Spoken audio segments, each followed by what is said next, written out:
یہ یقین تمہارے ساتھ جڑ جائے کہ تمہارا رب تمہیں دیکھ رہا ہے تو پھر گناہ کرنا مشکل کیا ناممکن ہو جائے گا۔ ان اللہ خبیر بما تعملون، اور جو تم کرتے ہو تمہارا رب اس سے باخبر ہے۔ مت سمجھنا کہ وہ دیکھ نہیں رہا، تم کو چھٹی دے رکھی ہے تو اس کا یہ مطلب نہیں ہے کہ تم اس کی پہنچ سے باہر ہو یا اس کی نگاہوں میں نہیں ہو۔ تمہارے ایک ایک لمحے کو وہ دیکھ رہا ہے، ایک ایک ساعت کو ملاحظہ کر رہا ہے۔ بند کمرے ہوں یا مخفی غاریں، تم جہاں بھی داد عیش دو تمہارا رب تمہیں دیکھ رہا ہے۔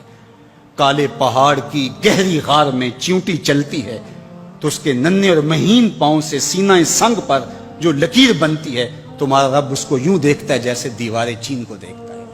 تو کیا وہ تمہارے اعمال کو نہیں دیکھتا؟ تمہارے ایک ایک عمل کو، تمہارے ارادے کو، تمہاری آنکھوں کی خیانت کو، تمہارے دل کے ارادے کو دیکھتا ہے۔ ایک ایک چیز سے وہ آگاہ ہے۔ وَلَا تَكُونُوا كَالَّذِينَ نَسُوا اللَّهَ، اور ان لوگوں کی طرح نہ ہو جانا جنہوں نے اللہ کو بھلا دیا، غافل ہو گئے، اپنی خواہشات کی زندگی گزارنے لگے۔ یہ جہاں مٹھا اگلا کس نے ڈٹھا، آرزوؤں کے نوکر بن گئے۔ جس طرح نفس اور شیطان ان کو چلا رہا اس طرح چل رہے ہیں۔ جو لوگ اللہ کو بھول گئے، اللہ فرماتا ہے اللہ نے انہیں ان سے غافل کر دیا۔ اللہ جب کسی سے ناراض ہوتا ہے تو ہدایت چھین لیتا ہے۔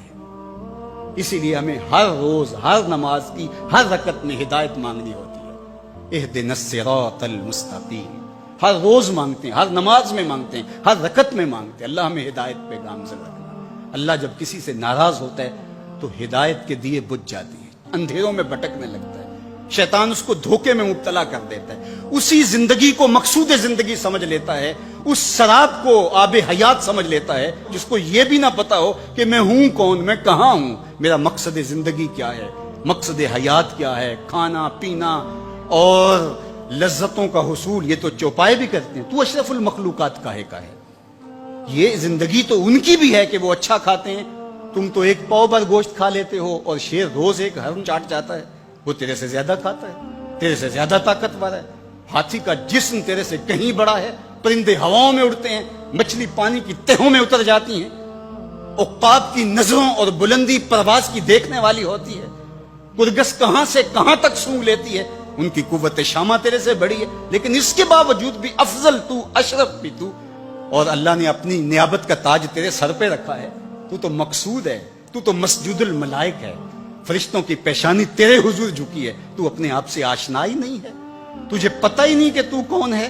تو خدا کو بھول کے سمجھا کہ میری زندگی آزاد ہو گئی، اب میں جو چاہوں کروں، میں خدا کا بھی انکار کر دیا، بلا دیا اس کو۔ کہا جب خدا کو تو بھولا تو خود کو بھول گیا، زندگی کے مقصد کو تو نے فراموش کر دیا، اب بھٹکتا ہے ارض فلات میں، جنگل میں پڑے ہوئے خشک پتے کی طرح، جس کو ہوائیں کبھی ادھر اڑا دیتی ہیں کبھی ادھر اڑا دیتی ہیں۔ مقصد حیات کا علم نہیں ہے۔ خدا کو بھولنے کا یہ نتیجہ ہے جو تجھے بھگتنا پڑ رہا ہے۔